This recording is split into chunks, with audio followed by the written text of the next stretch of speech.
la porte du royaume de Dieu. À Rome, Paul a invité les principaux chefs juifs afin de s'entretenir avec eux.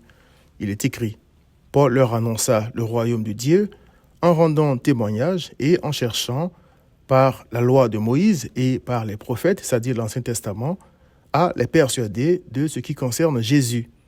L'entretien dura depuis le matin jusqu'au soir. Les uns furent persuadés par ce qu'il disait et les autres ne crurent point. Actes 28, 23 à 24.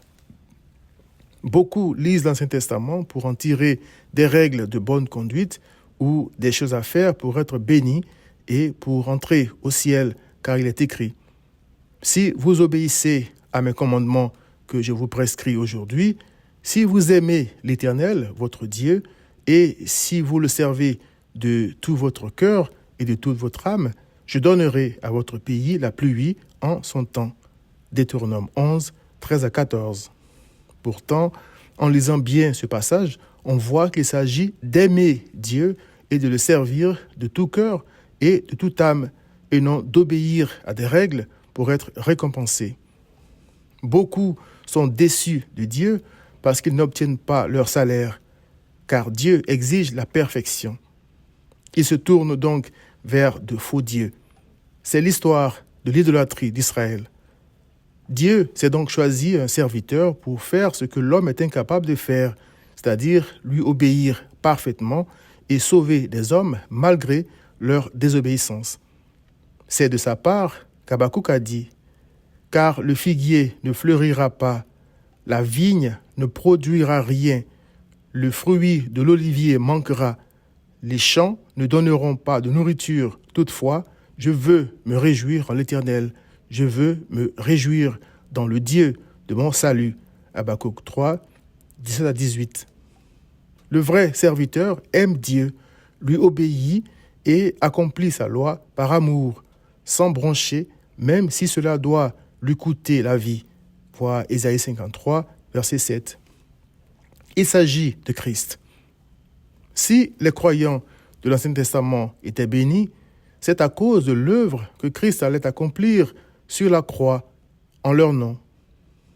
Quand Paul a réuni les principaux des Juifs, il s'est donc servi de la loi de Moïse, leur père qui a parlé de Christ, voir Jean 5, 46, et les prophètes dont il se réclamait pour leur parler du royaume de Dieu, dans lequel il croyait pouvoir entrer grâce à la loi de Moïse.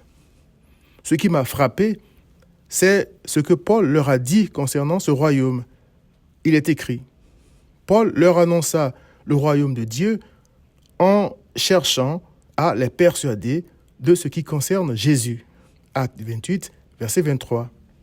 Alors que ces gens s'attendaient à ce que Paul leur explique comment appliquer la loi de Moïse et les prophètes pour entrer au ciel, Paul s'est contenté de prêcher Christ. Pourquoi ?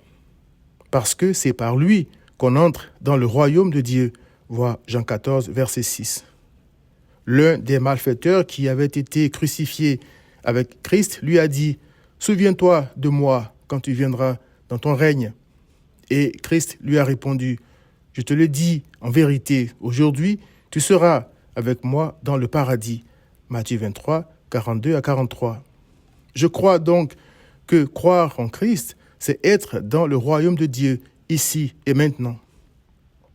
Ceux qui, comme certains Juifs, refusent que Christ règne sur eux, voir Luc 19, verset 14, ne font pas partie du royaume de Dieu.